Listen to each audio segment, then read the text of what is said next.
Wait, hold up. I want to know something. Are you chilling on a park bench right now? Are you sitting in the back of the bus, vibing out, possibly hanging from the tree, enjoying the view? Well, you're probably in the right place. This is Not Enough Questions. If you end up liking what you hear, tell a friend or leave a review. Welcome back. Today, my name is Mr. Nobody. As always, I have the unperceived Tyler with me. Unperceived. And unlike the last episode, we do have a guest. We have Joe. Please tell us a little bit about yourself. Yeah, well, I write fantasy adventure novels. So if you are a fan of Dungeons and Dragons or Lord of the Rings or Game of Thrones or The Witcher, that's the genre in which I write. And my novels I have 4 novels. The 4th of the series, which ends the series, comes out July 25th. And I will be announcing that at GalaxyCon in Raleigh near Tyler. And, that will complete the series. But the first 2 books in the series, The Last Keeper and Voradin's Lair, are Amazon bestsellers. The 3rd book, Trillius Gambit, came out last year and should soon be an Amazon bestseller. And I'm hoping the whole set is by the time we're done. So, it's a mix of epic fantasy and dark fantasy. So the good guys don't always win. And it's a lot of fun with that as an author. So I like to say it's like Tolkien with a little Dracula spin in it. So it's okay. I like that. It's a little different than what you normally see. Okay, cool. Nice. I might have to check it out. Might. I'm on your show. You're checking it out.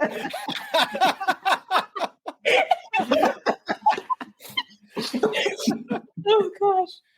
Like, I don't know what that means. You caught me. I definitely said Mike. I'm not taking it back, but wait, please. You don't know this, but he does not read. He likes to go outside. We've had this conversation before.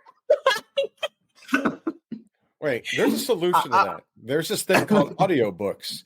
And I have audiobooks too. And you can pop them in your ears and listen to them on your way to class. You can listen to them on your way to work. You can listen to them on the bus. You can listen to them when you're doing laundry.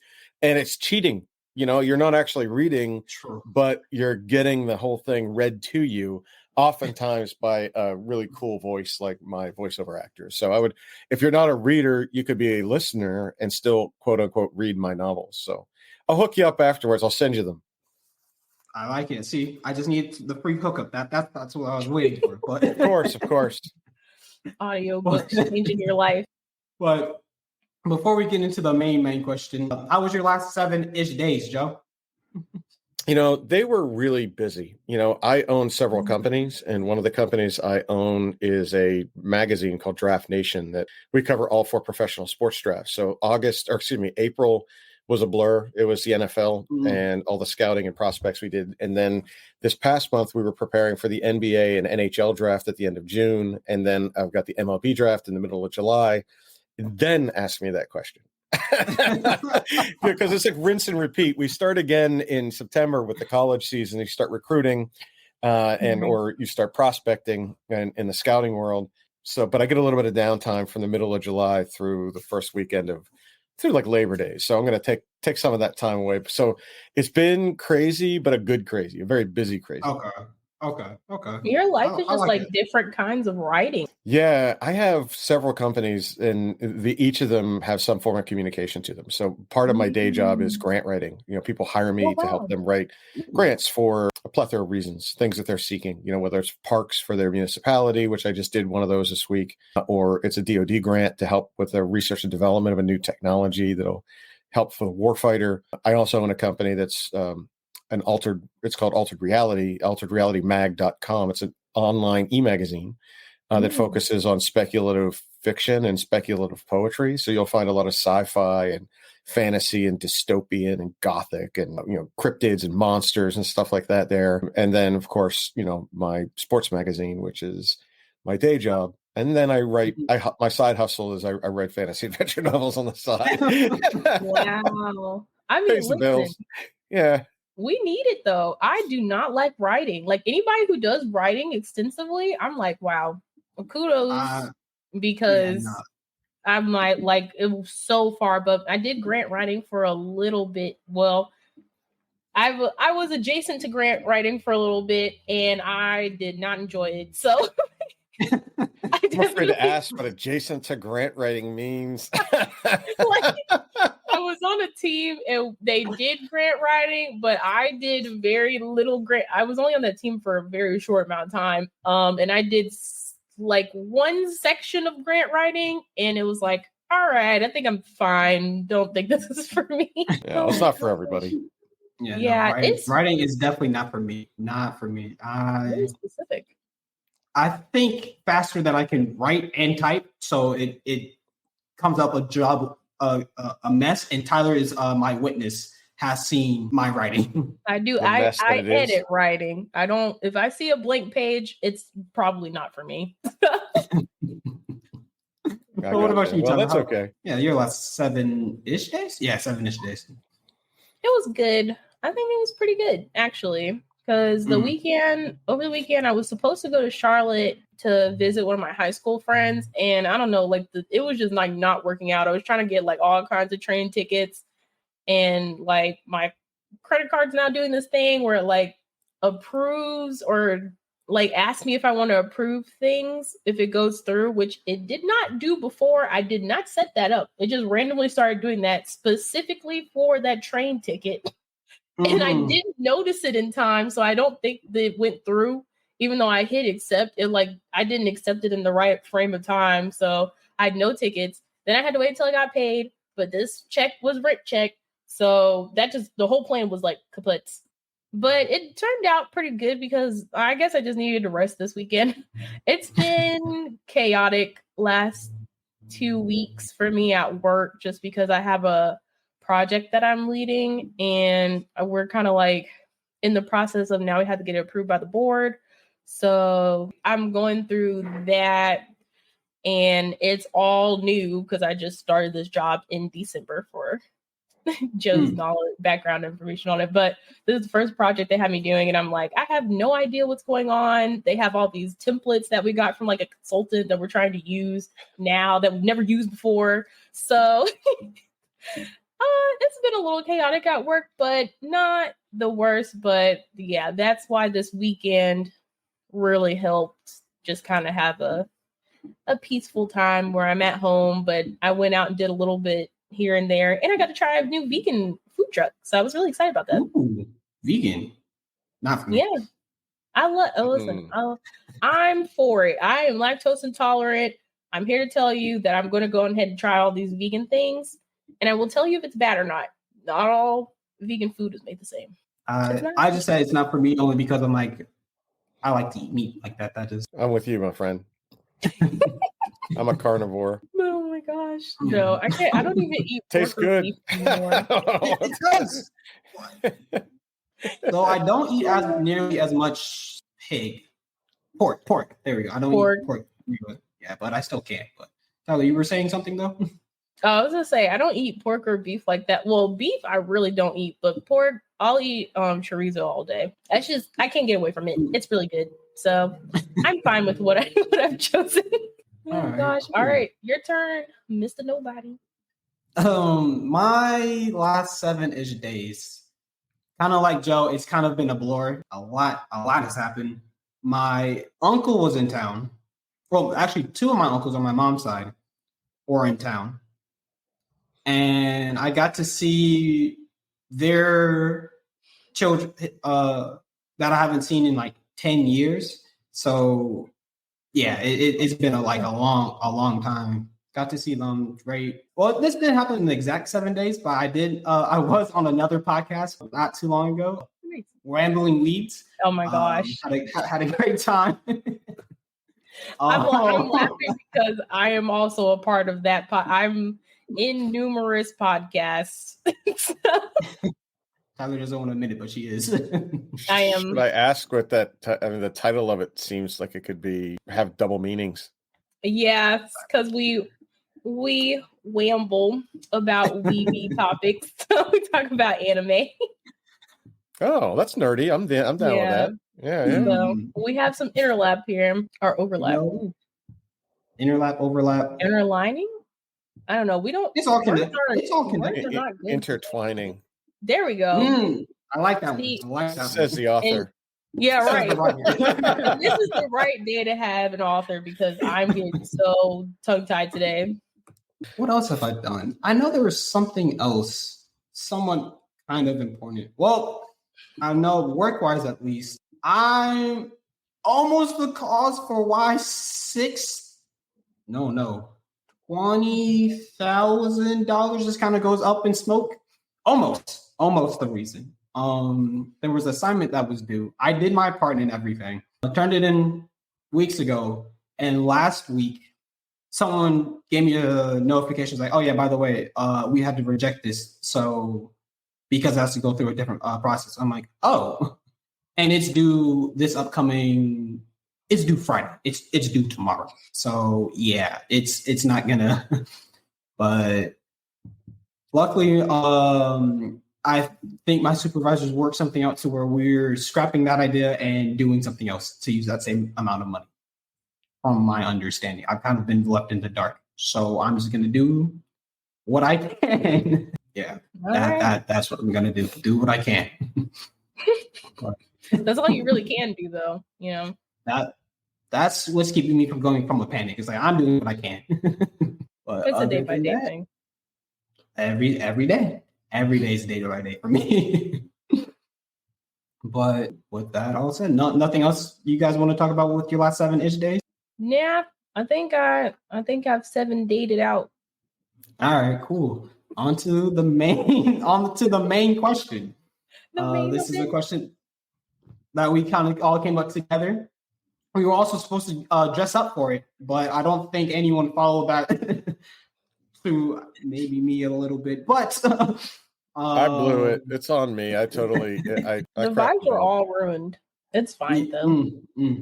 It's okay. I will put on my handy dandy. Oh my gosh! All I have is this little. I have a little Deadpool, and I have some Deadpool pajama pants on. Deadpool, and he's Bob Ross. Okay, I'm done. Bob Ross Deadpool. And then I've got a virtual reality screen. That's true. I was gonna say that is your screen of your book.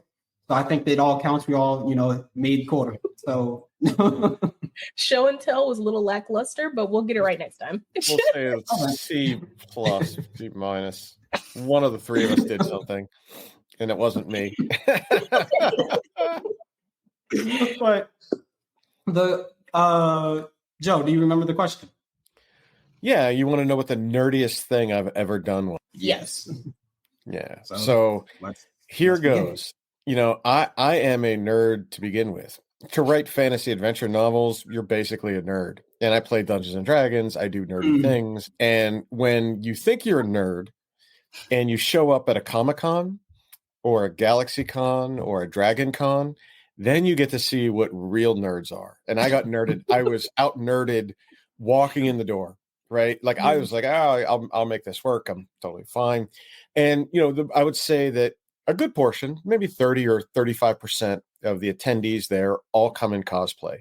They're either live action role players or they're, furries, or they are just there for the cosplay of it all. And there are costume contests that go along with that. Right. And they act themselves out. They some people pay thousands of dollars to get their costumes made and things like that. And then you hear the debates on the floor. Is Star Trek better than Star Wars? Or, do you like the reboot of a certain show over another show? And you finally, as someone who I thought was a pretty deep nerd, you find out, no, I'm really kind of shallow. And the thing that got me was last year, I was judging a couple of contests at GalaxyCon in Raleigh. At night, the show goes on. Most folks think that the con goes and everybody and the booth shut down and the stars stop showing up and signing autographs and everybody goes home. That doesn't happen. The convention center stays open until 2 a.m. and there are after parties and entire nerd outs everywhere. Right. Well, I, as one of the authors that didn't make the A list, in order for me to be speaking at the C and D list, you have to do stuff. And some of the things you do, or you go and you give speeches and you teach people how to write and you answer questions, all this other stuff. And I had a couple of classes over the course of the weekend, but the class that takes the cake the class that is the nerdiest thing I've ever seen in my entire life was called Drunk Disney. And Drunk Disney. That sounds so fun. I'm not even gonna lie, but continue. Well, it's kind of fun until you do it, right? The fun part is the drinking part, and so you get nerds that show up. It's 10 o'clock at night to midnight, and some nerds don't need a lot to get drunk, right? So everybody gets 2 drink tickets, and by then you get a tuned up audience for better or worse, right? They're just not the institutional drunks that you're going to find at the sports bars or at the tailgates or other places, right? You know what I'm saying? So you get these nerds who are there to have fun, and then they're drinking. And so Drunk Disney is where you come in and people start to debate certain things about Disney. And somehow this broke into a panel that was like a 11th grade debate club. And I somehow, as one of the guest authors, got stuck on the panel to judge the debates during Drunk Disney. And it wasn't the simple Disney. It wasn't, Daffy Duck or Donald Duck versus Mickey Mouse. Oh, no, it went deeper. And it went deeper. And the nerds came prepared. Not only were they drunk, but they were prepared to debate their topics. And the one topic that was my favorite, and perhaps the nerdiest of all, was who would win in a war, the Smurfs or the Care Bears? Right. Oh my gosh. And they literally broke into these debate teams, huddled like they were on Family Feud, and then came out to blast one another. And they were serious about it. And of course, the Smurfs are like, well, there's thousands of us, so we're going to overrun you. And that was their argument. And the Care Bear team, this one nerd stepped out among them all, and he was shrewd. He's like, but yes, there are more Smurfs than there are Care Bears. However, we have a wish bear. And the wish bear can make a wish, and all the Smurfs shall die. We win. And then he drops the mic, and they start yelling back and forth at each other. And I'm supposed to judge that, right? And I'm sitting there thinking to myself, one, I'm here to sell books, right? I'm here, and the minute I choose the Smurfs, I alienate the Care Bears. The minute I choose the Care Bears, I alienate the Smurfs. So I let them go, and it petered out. Like they yelled at each other, and then they went back to drinking and forgot that I didn't have to judge anything. They kind of judged for themselves that it was a stalemate, and the Smurfs overran the Care Bears. The nerd Smurfs. Yeah. But what makes this the nerdiest thing of all time is not the debate itself. It was the fact that most of these people traveled, spent money on planes, trains, and automobiles, spent money on the Ubers to get back and forth, spent $70 to buy their weekend passes, spent the extra VIP stuff to come to Drunk Disney to get 2 free drink tickets, to spend their evening after midnight with me arguing Care Bears versus Smurfs. If anybody comes on this show and tells you they can tell you there was something nerdier than that, I want to hear it, because I don't know. And I've seen a lot of nerdy stuff in my days as an author. That took the cake. And I know I'm going to end up on a panel like that in July when I'm back there. And my guess is it's going to be something worse. And then it wasn't an easy one. It wasn't like, Spider-Man versus Batman, or Wolverine versus Deadpool. It wasn't any of that. Care Bears versus Smurfs. So that's one that I'll never forget. In a way, it kind of touched my heart. In the other way, I'm sitting there thinking to myself, what am I doing here? It's midnight. I got to get up and sell books at 8 o'clock. I'm going to go home. I was sitting here drinking with nerds debating this. And at that point, I realized I am not as much of a nerd as I thought I was. That is wow. Never. So, okay. I have a question now. Are Care Bears even Disney? Like, how do you get to that? It got out of control. That's what happens when nerds drink. It gets out of control. It wasn't even Disney anymore. It went from, it literally went from, the Disney debate to a free for all, and I felt like I was in like a WWE Royal Rumble match. And it was like people just started throwing stuff together and saying, what are the weirdest stuff that we can ling and log together, and let's debate it. And then they all got in the corner and started whispering in each other's ears. This is how we're going to win. This is how we're going to win. And somehow the teams got divided, and it was that. And I don't think either one of those franchises are Disney. I don't think they're I ended Disney. up, it was part of Drunk Disney. So nope. It is what it is. I just know, hearing that story, my immediate thought was, I think the Smurfs got it. I think the Smurfs got it only because they did what the wizard Gilgamesh, Gilgamore, Is that what his name is? It was. Oh Lord, we're about to upset somebody. I want to say Garfunkel. That was wrong.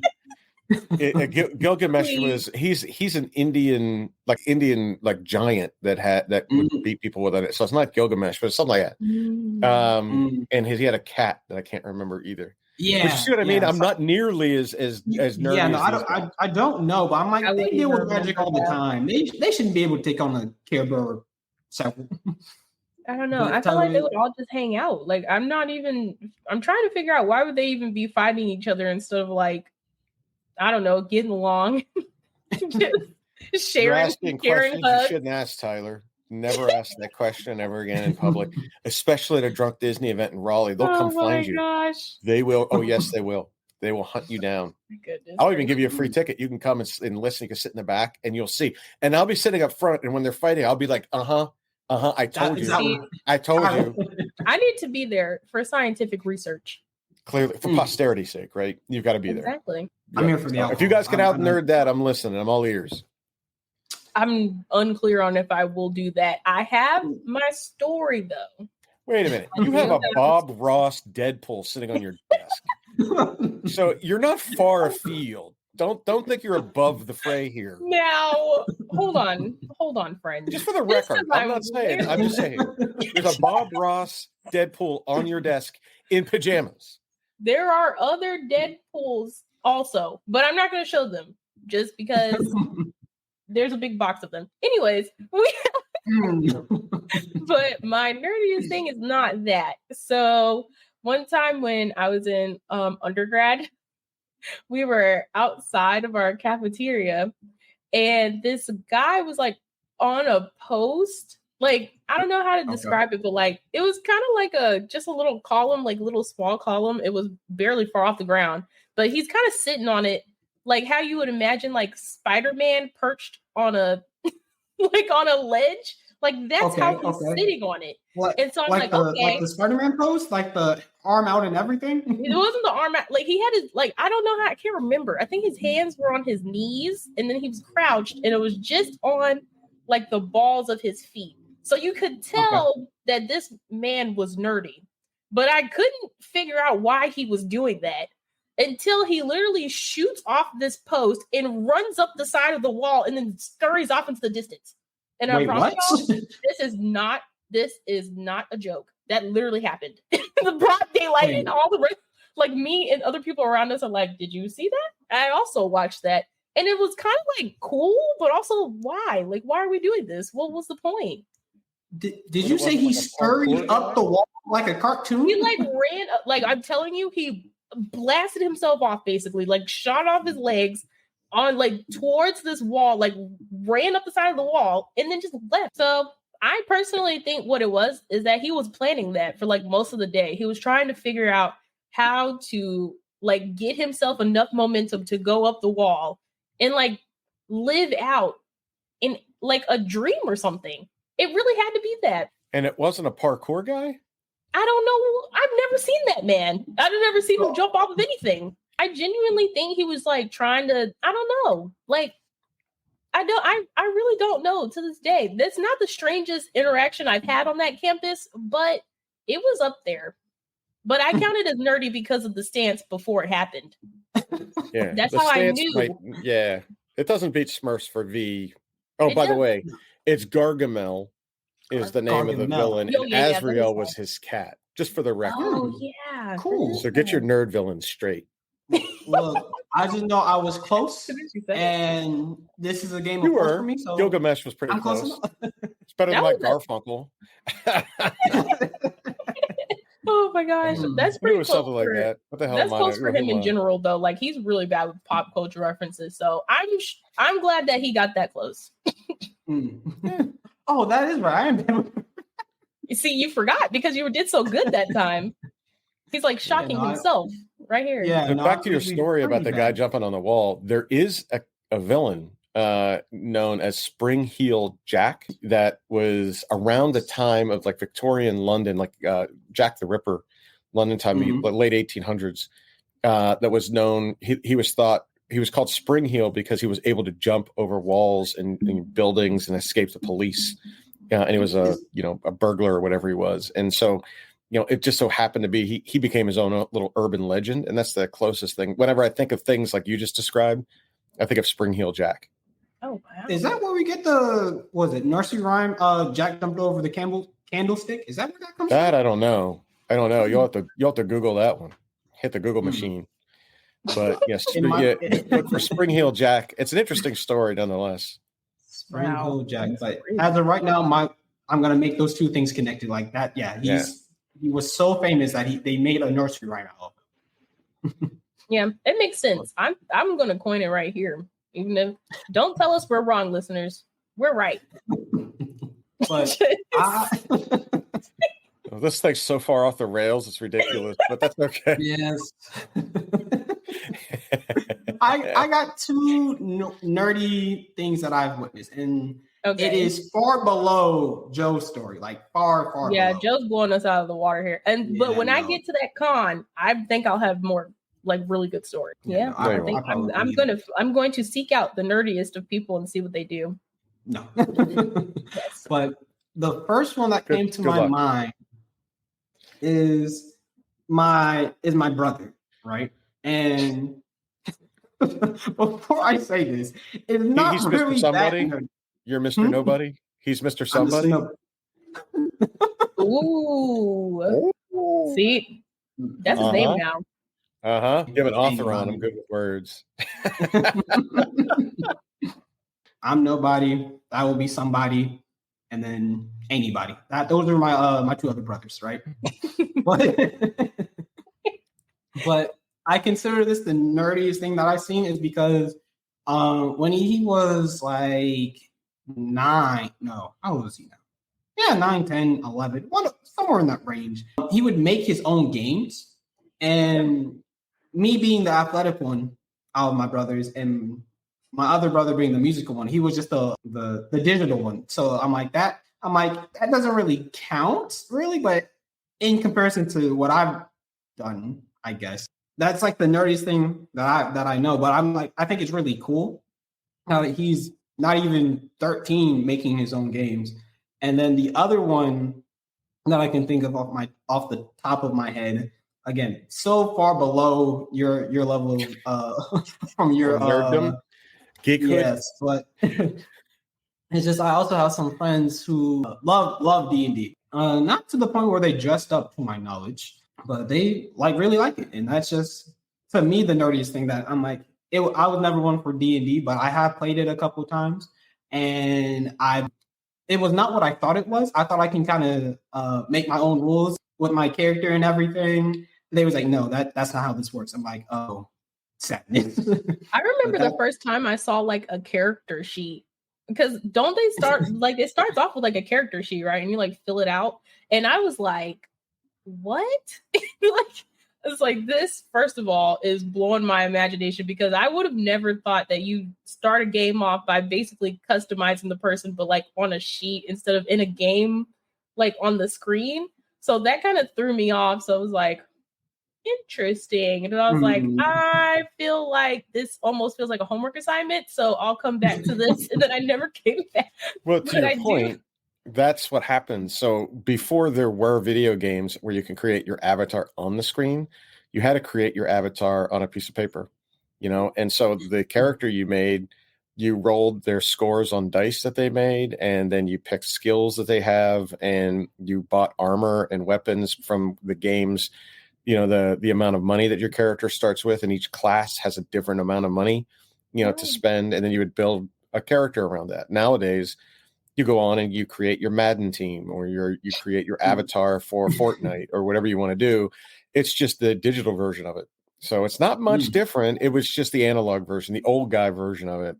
That came when Gary Gygax and the TSR crew got together in the 60s and early 70s, and we're like, how do we make this work? We're going to make our own games. So to like Mr. Nobody's comment about his brother at 13 making his own games, that's what these guys did. They just made their own game, and it just happened to be unique, and it caught fire because in many instances it was a strategy game to the next level. Now all of a sudden you were able to play a game, and Napoleon, as opposed to being your general on a board, now all of a sudden you're playing Napoleon, so you could do things different with his same skill set. And so it went from a strategy game to a role-playing game, and they just took the inspiration from Tolkien and, the fantasy world and said, you know what, we're going to enter into fantasy, and people that like this kind of stuff are going to like to play a different character than they are.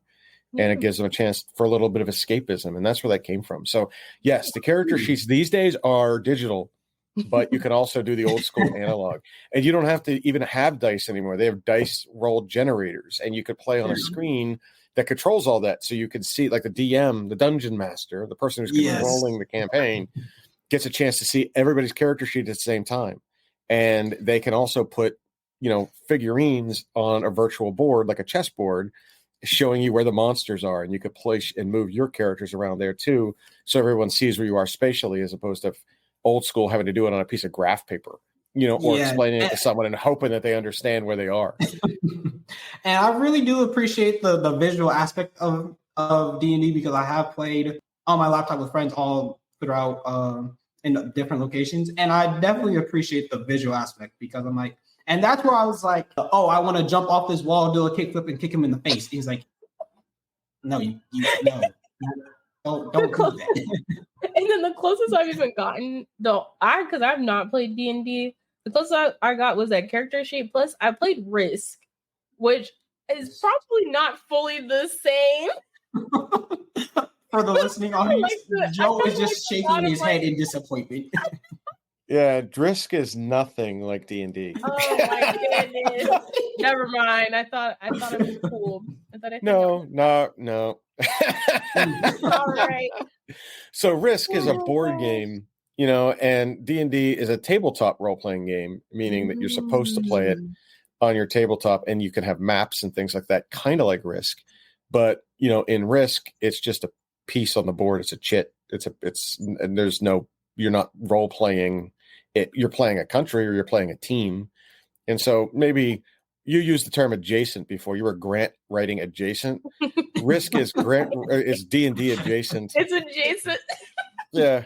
It like 6 degrees of Kevin Bacon different, but we'll let it slide for the sake of the show. I do have a question. Another question is the word nerd, holds the same weight as it did in the past? Because when I think changed. of nerd, yeah, no, think about it. I mean, like, back in the day, nerd was a bad thing to be called, and now people own it. Now women love nerds because they write code and make a lot of money and live in Silicon Valley and all of that kind of stuff. And so in the past, it was bad. You know what I mean? And it was meant that, here are these people that are, a little bit more intelligent they are, the absent-minded professor, the whatever, and now it's like, nerds have kind of captured that and said, yeah, it's okay, we're all nerds together. And as a result, it's now become not only socially acceptable, but cool to be a nerd. Nerds are now cool to be, and it's okay to be them. And so I think the stigma of what a nerd was during like the 80s Revenge of the Nerds movies, or, the goober looking characters that they would have in these shows and stuff like that. Now all of a sudden people are like, all right, it's not just acceptable, it's now cool. And it's weird how those things happen sometimes, but nerddom and geekdom have come together to defy the odds, and it's now cool to be a nerd.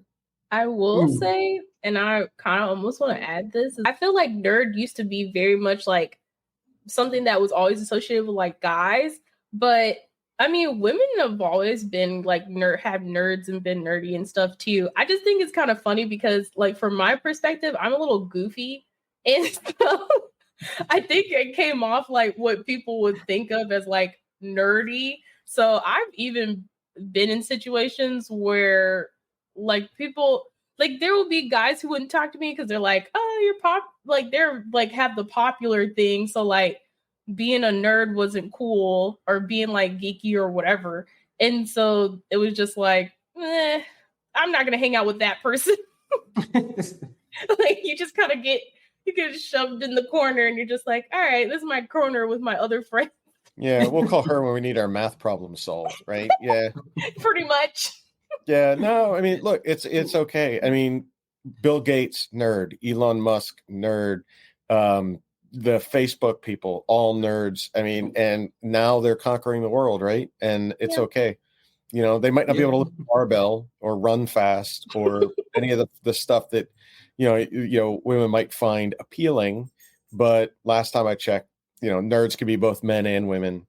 And the cons I go to are a testament to that. And in fact, there is something new. It's not new, but something that's become popularized over the last 5 or 6 years is a version of fantasy romance. It's called romantasy.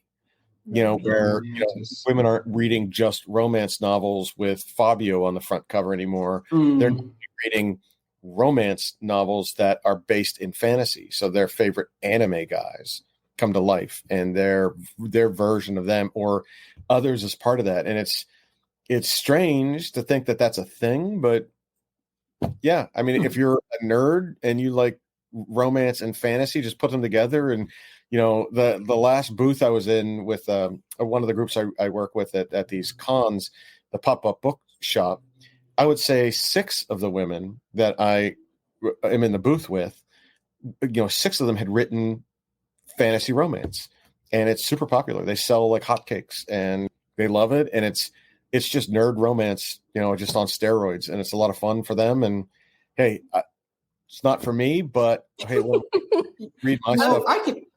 I can easily see that, because from what I hear about fanfics, I think that's fanfic and like Wattpads. Come on, you guys, Wattpads. They were there. The Wattpads like crawled so that these novels could run. Yeah, no. So I can easily see them selling out from just how much I hear people like to do. I'm going to say like do better than the actual author. That's how I'm going to phrase it.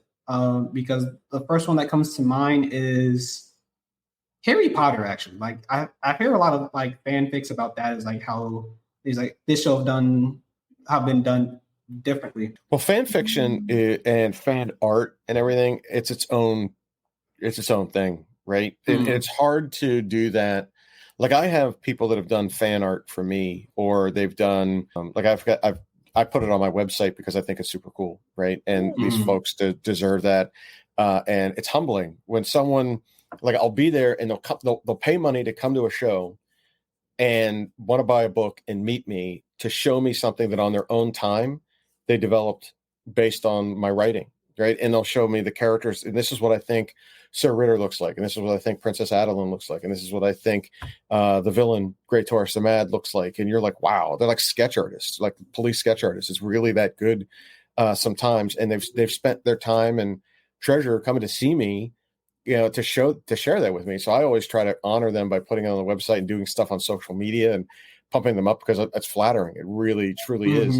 Fan fiction is another level, you know, where they sometimes seek permission to write fan fiction and storylines based on talking to the authors so that they get it right. But they're so ingrained in it because they love the series, or they love the genre, or the whatever it is that they do. And so they'll come out and do, and I'm not at the point where people are writing fan fiction or want to write fan fiction for me yet, but you know, the authors that are out there, that you see these splinter cells, that like Star Wars gets a lot of it, where people are trying to figure that out. Or you mentioned Harry Potter, super popular, where people want to see a different direction than maybe what J.K. Rowling's had taken it. And, you know, they read it when they were kids, and now that they're adults, I mean, like, who among us hasn't said Gryffindor, you know, or Slytherin? Like I'm Slytherin, right?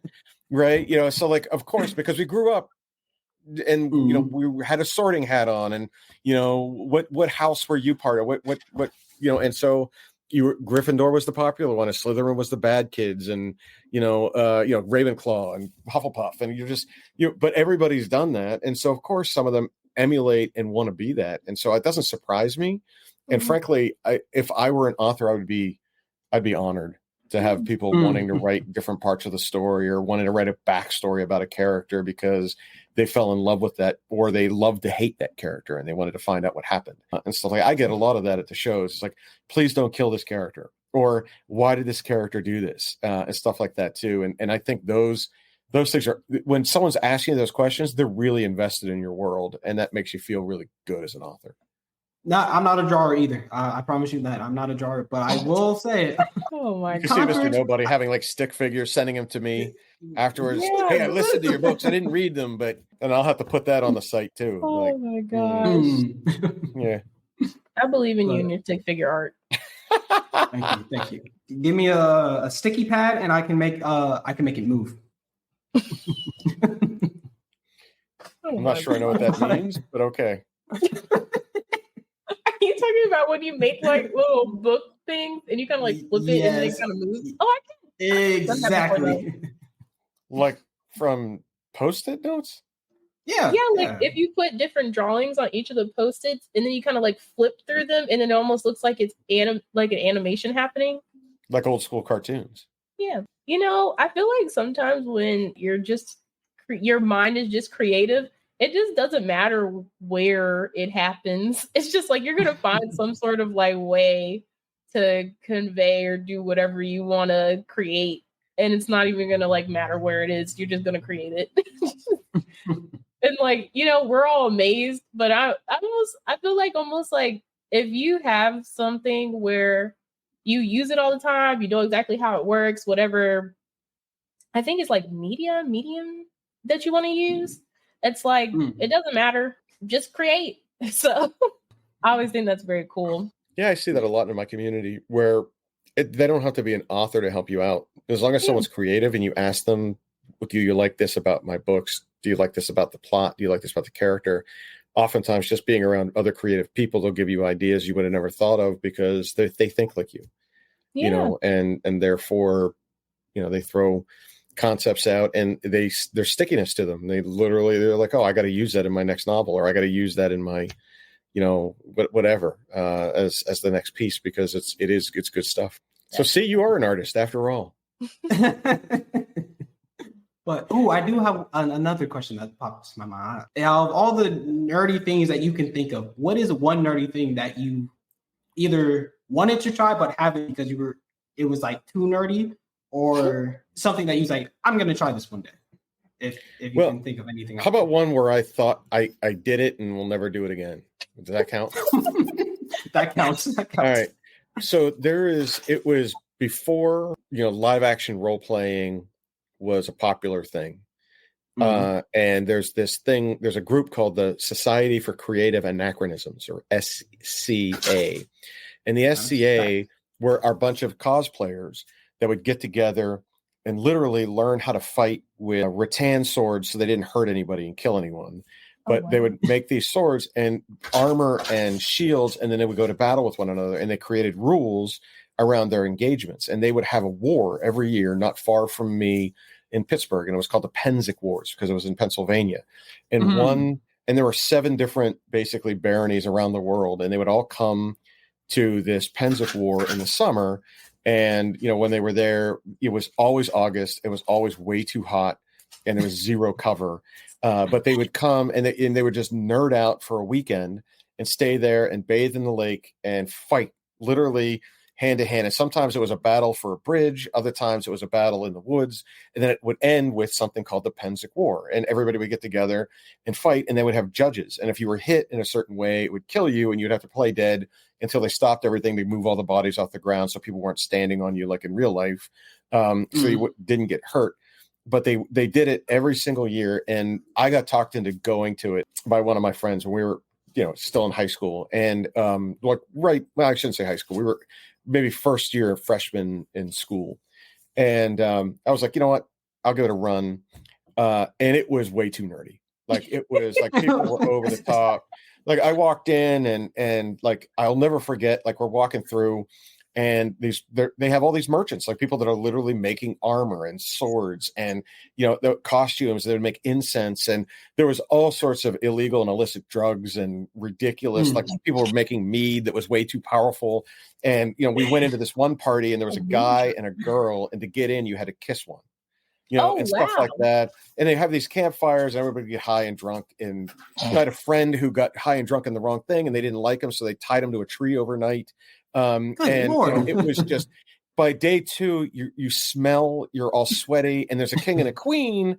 And the king and the queen, if you're using the 2 outhouses that are there, and they decide they want to go to the bathroom, their guards come over and shake you, and you have to leave. You have to bow to them as they come in, and then they can go in and take a number 1 or a number 2 and then leave. But you had to bow to them all the time because they were the kings and the queens, and there was royalty and payments and stuff like that. And they had archery competitions and everything that on the surface sounds fun to do until you actually do it. And you're like, I was wearing a black robe, sweating my ass off all weekend long because it was August. Then you put on armor and go fight in August, like 90-degree, just the dumbest things that you could possibly do. That right now, as someone that's a little older, I might be dead if I did them, and everybody there's doing them, right? And they had this feast, and everybody's viva and eating and drinking and carrying on, and then every night they were high and drunk, and that was their vacation, And I got 2 days into it, and I was like, hey, come and get me. I'm coming out. I'm done. I got it a couple of battles. It was fun, and then it got really hippie-ish, like. Woodstock doesn't compare to what goes on there. Oh my! I wasn't alive. I had no idea, but I'm telling you, you asked for the nerdiest, something I wouldn't do. I tried it, and I was like, I dipped a toe in, and I was like, whoa. Like I said, I'm a nerd. I'm not that kind of nerd.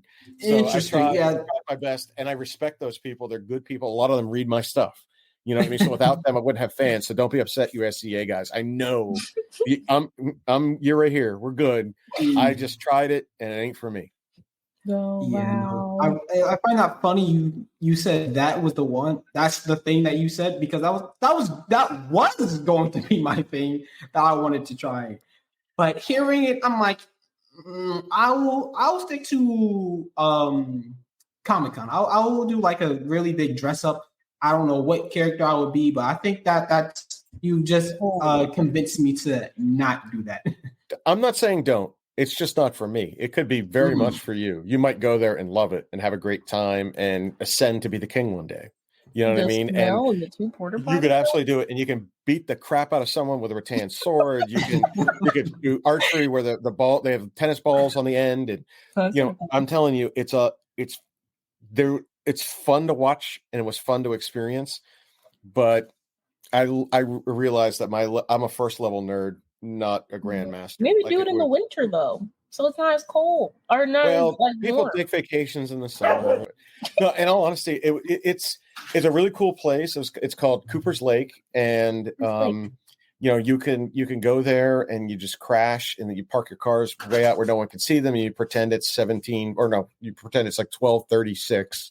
The Battle of Hastings was about to happen, and then they would plan these armies, and they would meet, and they had these barbarians called the Tuchuks that, didn't know which side they wanted to be on, so they fought themselves until they just had a winner, and then the winner decided to choose which side, and it unbalanced the war, and just craziness. But I was young. I was going to give it a run. I would recommend trying it. And like I said, just wasn't my style, but I respect them. And, frankly, I would enjoy watching it, just not necessarily living it. Like if I could walk around like normal guy with my cell phone and be like taking pictures and like, oh, that's really cool, and supporting them, I would do that. But like living in a tent with 9 million other sweaty people, it was just, just loops and liars and music and goofy, there wasn't a concert. it was, the concert they had was like, there were little bongo drums and a little tambourines. And I'm like, oh my God, this is just, I gotta go. It's like, I clocked out. It might be for a day and a half, maybe. I made two. But what about you, Tyler? What would be your nerd event of choice? Well, I feel like what I would do though is the only main things, and they're like real light, is just I'm gonna cosplay when I go to that con. So that's going to be really exciting because it'll be the first time I've ever cosplayed before. And then I also want to get like an anime cookbook so I can make the food that you see in the shows. Like a lot of people, and there's like one girl on Instagram. I can't remember her like profile name or anything like that right now, but she'll literally do the exact same like cooking methods as they do in the show, and will show the clip underneath it as she's also cooking it. And then at the end, it'll look just like what was shown in the show. So it's kind of like crazy. So I think it'd be kind of cool just to do some dishes and be like, oh, that's what they ate in like episode whatever. So yeah, that's why I like. I can live with that. Yeah. Oh, you got to invite me over the day you do it. I'll check it out.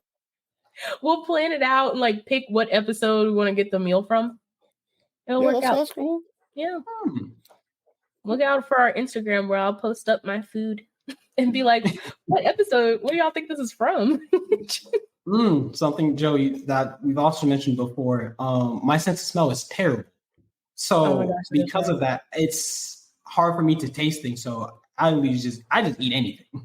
So this would be a great. Yeah. So what you're saying is you're preparing yourself for Tyler's worst, and pretty much. You won't be able to taste it. So you'll tell her it's good. Yeah. That's good. That's all I really needed. But if I do smell it, but if you do taste it, it's probably pretty bad. Yeah. Or really bad. It's one of the two. If I do, I promise it won't be really bad. That's all I can promise, though. It might be slightly bad. I feel like I can live with that. This is slightly bad. No one's ever said that to me before. Where's your meal? The food is slightly bad, but I put an egg on top. That sounds like something that I've said before. I mean, have y'all, like, if you really think about it, I feel like we've all made, like, slightly bad. Like, when you make your eggs just slightly too salty and you're like, this is not the best thing I've ever made, but I'm still going to eat it. So, oh my gosh. There's so many cooking stories that I can't out nerd Joe. Why is it? No. But I might be able to out bad his cooking. Yeah, I'm a pretty good cook for what it's worth. I like not just the guy I grill kind of thing. I'm actually not a bad cook overall. That's good. I appreciate that you brought the grill comment in there because I do always think that like, is it just the grill and like an Alfredo or like what are you talking here? Me Joe, me grill today. Throw red meat on grill. No, it's not just that. I enjoy it's cooking veggies too for the vegans. That's right. Oh my gosh. I cannot. Listen, I'm obviously the only one holding it down for the vegans and the slight vegetables that everybody else is grilling, but it's okay. There's nothing wrong with a grilled vegetable. That's true. They're pretty tasty. Mm-hmm. Yeah. Do you guys have any more questions? I'm out right now. Nah, man. No, well, I appreciate you guys having me on the show. This has been a lot of fun. Love to come back. Tyler, if you don't go to DreamCon and you come to GalaxyCon, let me know. I'll hook a sister up. You can come. Well, I'll take care of you. You won't have to pay for a drink all night long. You could come and see Drunk Disney and make fun out of me when I have to judge. God only knows what I'm going to have to judge. I will probably make fun of you. Like Space Ghost versus Thundar the Barbarian or something like that. I don't know where they're going to go with this, but if you come as Bob Ross Deadpool, I'll know who you are. I will know. I'll have to do that. That would be really funny. All you need is the mask. You already have the afro. That's true. You already have the afro. Yeah, he has like a red-haired afro though, right? That's true. I'd probably get some dye, but you'd have to dye that up. Yeah, you'd have to dye that up. But it's okay. That's the PJs, right? The PJs will already have me about halfway there. See? Yeah. You guys are giving me good options. Look at this. Trying to hook her up. Joe, if you want to mention anything else before you sign off and everything. No, well, look, guys, I appreciate the opportunity to come on and talk to you, your listeners, your viewers, and I really do appreciate that. If you want to check out my novels, jvhilliard.com is the website. You can go to dragonmoonpress.com and buy the books, or you can find them on Amazon or download them on Audible or iTunes or any of the places, the 20 distribution channels that offer, ebooks and paperbacks and things like that. And I do appreciate the opportunity to come on and follow me on my Twitter accounts. I know this is very hard to believe, but they're at JV Hilliard. It's really hard to miss. When you go to at JV Hilliard, you're like, oh, is this the one? Yeah, it's the one with the author. Yes. You'll find me there. Look for the books. You'll be good to go. So thank you again for having me on. Really appreciate it. Yeah, thank of you. course. Close it out with pleasure. The thing. Let me know, Tyler. I will. I definitely will let you know. All right. Thanks, guys. Oh no! Before you go, I got a thing. Oh, I didn't know you had a thing. Yeah, I got I got two things. And for my thing, I'm doing a quote. This actually comes from The Matrix. I felt like this goes well with the topics and everything. And I'm actually gonna read it because there's this thing going on that I just can't read, so we're gonna try it. But the quote is: "It doesn't matter if you believe it or not. Nope, I can't read it. Hold up, I'm blind. Hold up, let me try this again." It's okay, you're proving me right a little bit. It's fine. Keep going. But it doesn't matter if you believe it or not. The only thing that matters are the choices you make. That is the quote from The Matrix. And then my little send off is don't forget to ask yourself, ask others, and never stop asking questions. See you. Yeah, no, that's it. Well played. Wow, you're still here. Well, if you enjoyed the episode, there are a few different ways to support our podcast. Following us on Twitter, Instagram, or YouTube, or becoming a supporter of our Patreon for $2 or $5 a month, where you'll have access to never before released visual episodes, funny bloopers, polls, or you can pose a question. The links can be found in the description wherever you listen. The simplest way to support us is by leaving a review about how great or bad we are, or telling a friend about our show. Anyways, thanks for listening.